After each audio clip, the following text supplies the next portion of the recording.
Olá pessoal, quem fala é Pedro Costa. Estamos aqui mais uma vez para o nosso Fala Ansiedade e agora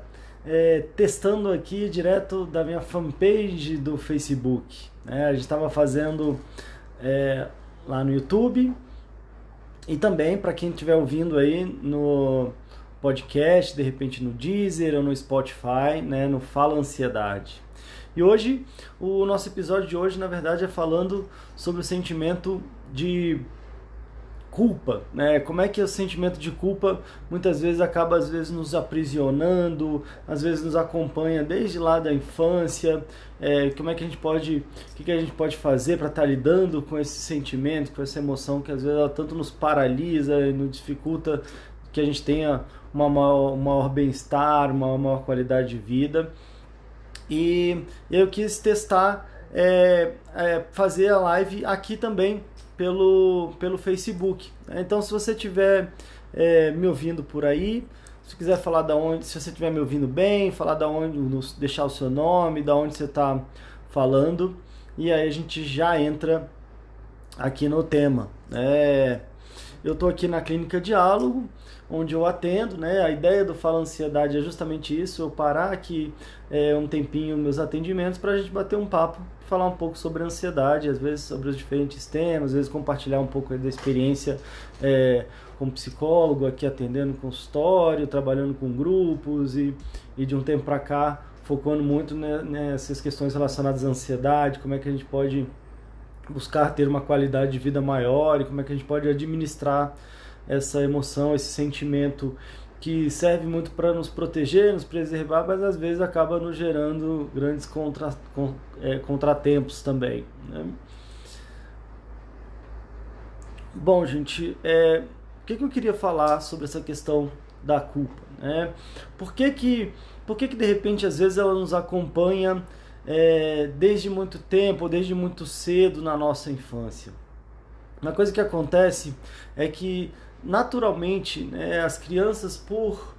pela generosidade da criança ou principalmente por idealizar muitos adultos, então a criança olha ali de cima para baixo para os adultos, principalmente as referências ali de pai, mãe, familiares. Normalmente a criança entende que se está acontecendo alguma coisa, se está tendo algum problema, se fizeram alguma coisa contra ela, ou ela está sendo vítima de alguma coisa, ela tende a trazer para si uma responsabilidade e uma culpa que não é dela. Então às vezes a criança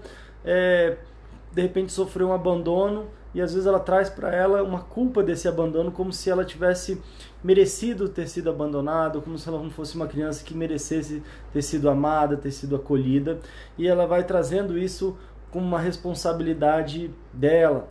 Às vezes acontece alguma coisa, de repente meus pais estão brigando, nossa, será que foi alguma coisa que eu fiz? Será que eu não arrumei meu quarto? Ou será que foi porque eu nasci que de repente eu vim e estou trazendo aqui problemas de repente aqui para minha família, E a grande questão é que quando a gente não percebe isso, a gente vai trazendo esse sentimento de culpa e às vezes, como eu falei já em outros vídeos, a gente não, a criança ela não foi responsável por aquilo que fizeram com ela, pelo que ela sofreu. Mas quando ela acredita que foi culpa dela, às vezes a gente nem está mais sofrendo aquilo que a gente sofreu lá atrás, ou não está sendo criticado, ou julgado, ou rejeitado como a gente foi lá atrás, mas a gente mesmo começa a reproduzir aquele padrão com a gente mesmo. Então a gente mesmo começa a nos rejeitar, a gente mesmo começa a se criticar, e às vezes reproduzir o que de pior fizeram com a gente ao longo da nossa vida, e às vezes lá atrás na infância que ficou tão marcado, eu acabo reproduzindo aquilo que de pior fizeram comigo também, justamente por eu ter trazido às vezes uma culpa, uma responsabilidade que não era minha, E então, o que a gente pode fazer com isso? Um dos grandes desafios da culpa e às vezes de quem está se sentindo culpado é que há uma tendência às vezes a buscar outros culpados, Então às vezes eu estou me sentindo muito culpado por alguma coisa, só que é difícil ter a consciência dessa emoção e permitir que eu perceba que eu estou me sentindo culpado, então às vezes eu também tenho um movimento de buscar culpados, né? Isso é muito comum, às vezes, por exemplo, os pais separados, você pode ver que às vezes um tende a culpar muito o outro. E o que acontece é que às vezes muitos dois estão se sentindo culpados e às vezes quase como um alívio, uma defesa para lidar com aquela emoção que está me angustiando, às vezes não, a culpa é sua e às vezes eu estou me sentindo culpado e às vezes eu fico buscando outros culpados, o que no final das contas não resolve. Que há um tempo atrás estava aqui atendendo e uma pessoa falou, eu não quero ficar só mexendo lá atrás só para descobrir e apontar outros culpados da minha vida ou dos meus problemas, né? Então a ideia não é que a gente olhe para trás e de repente a gente perceba, não, então a culpa não é minha quando eu era criança, a culpa é do meu pai, a culpa é da minha mãe, a culpa é disso ou daquilo, e às vezes a gente simplesmente está redistribuindo as culpas ou acusações, e eu acho que isso, se por acaso trouxer um pequeno alívio ali de ter a sensação de que não foi minha, não resolve, às vezes pode dificultar ainda mais as minhas relações familiares, né? E eu acho que não é bem por aí. Então tem um movimento e uma estratégia que eu acho que faz muito mais sentido e acho que pode ajudar muito mais a gente, inclusive, a usar esse sentimento de culpa, usar essa emoção que muitas vezes nos paralisa, faz com que a gente fique olhando para trás e sofrendo ali, quase como uma areia movediça.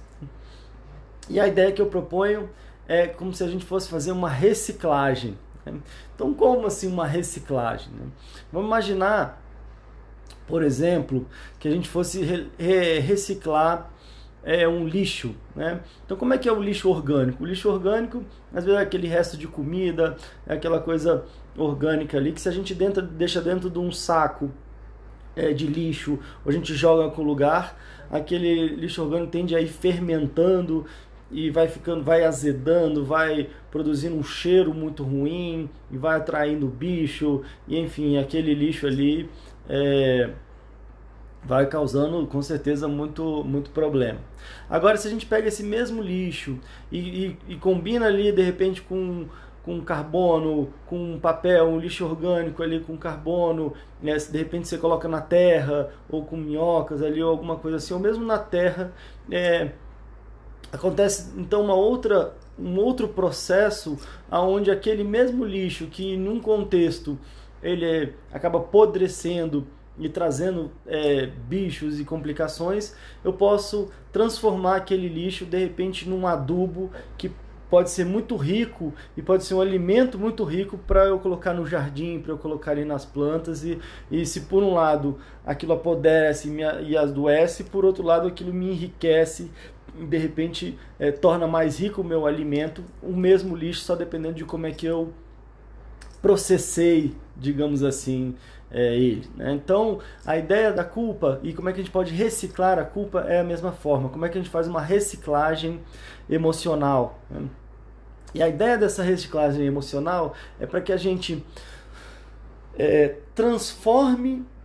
esse sentimento de culpa no sentimento de responsabilidade. E aí a ideia não é só a gente estar mudando a palavra, né? E o que seria até responsabilidade? Pelo próprio nome já diz, né? Responsabilidade seria então a nossa habilidade de responder, né? E diferentemente da culpa, que como eu disse, é uma emoção que tende a nos paralisar, tende a fazer com que a gente fique olhando para trás e remoendo ali um sofrimento, né?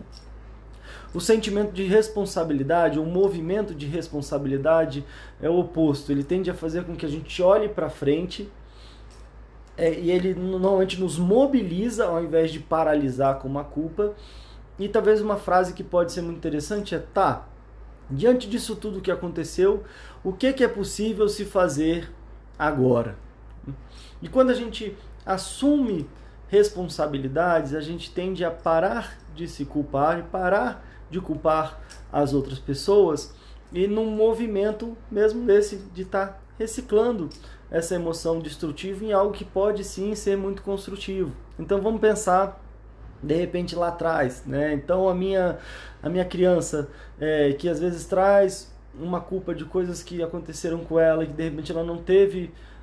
culpa, mas por eu achar que eu tive culpa, às vezes mesmo não ouvindo mais ou recebendo aquela carga, eu mesmo continuo reproduzindo comigo mesmo, ou às vezes me colocando em situações aonde aquele padrão venha a se repetir, porque eu sinto que eu mereci. Né? Então, se a gente pode pensar agora na nossa criança, nas dores que a gente teve, e concluir que eu não tive culpa daquilo que eu vivi, eu não tive culpa do que talvez da incapacidade ali dos adultos que estavam envolvidos ali no meu desenvolvimento talvez não tiveram, e com certeza de repente eles estavam dando o melhor que eles podiam no contexto que eles estavam e com enfim, né, com os recursos que eles tinham ali. Mas agora então eu posso entender, e ao entender que essa culpa não é minha, não é da minha criança, eu posso agora assumir a responsabilidade de que eu não tive culpa do que aconteceu comigo, mas eu tenho a responsabilidade agora do que eu vou fazer com o que aconteceu comigo em relação a não ficar mais repetindo isso dentro de mim mesmo ou me colocando em situações que esse padrão venha a se repetir, e agora eu assumo a responsabilidade de conduzir a minha vida de uma outra forma. Então, quando a gente consegue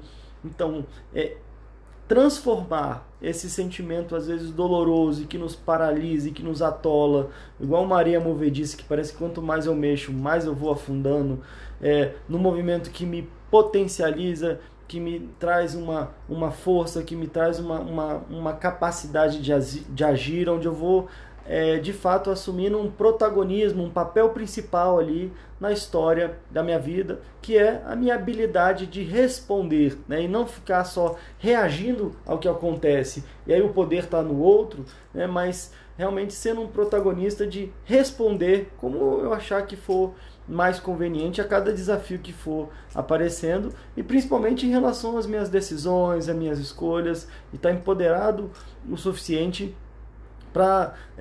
estar decidindo com maior consciência possível do que de repente pode fazer melhor para mim mesmo, pode fazer melhor para as pessoas à minha volta, como é que eu posso contribuir melhor, mas de repente talvez tirando esse peso, né, que eu tenho às vezes posso ter carregado ao longo da minha vida, de que aquilo que aconteceu comigo lá atrás foi responsabilidade minha, porque eu mereci,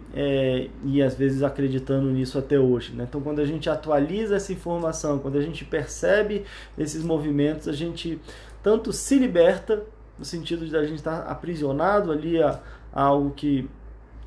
de repente aconteceu com a gente, e a gente liberta o outro também, inclusive no movimento e a capacidade de perdoar, inclusive. Perdão é um tema que eu quero trazer aqui também para um dos Fala Ansiedade. Eu tive um contratempo aqui de conectar com o YouTube, então estou fazendo aqui uma primeira tentativa de live aqui no meu Facebook, também é Pedro Costa Coach, lá no YouTube também é Pedro Costa Coach, e se você estiver ouvindo nos aplicativos de podcast, ou no Spotify e no Deezer, é só você colocar Fala Ansiedade que você encontra. Semana que vem, no nosso próximo Fala Ansiedade, eu não vou estar aqui em Brasília, eu vou estar numa imersão, num curso com o pessoal do Vox2U lá em Ribeirão Preto, e eu pretendo gravar, pretendo fazer alguma coisa por lá, talvez até conseguindo manter o nosso horário de quinta-feira às 8 da noite, mas a gente vai entrando em contato, eu vou entrando em contato aqui também, então tanto aqui no Facebook, Pedro Costa Coach, lá no YouTube, Pedro Costa Coach, e no Instagram também eu vou atualizando aí e a gente vai se falando, né? Bom, gente, então é isso. Hoje foi realmente um programa um pouco mais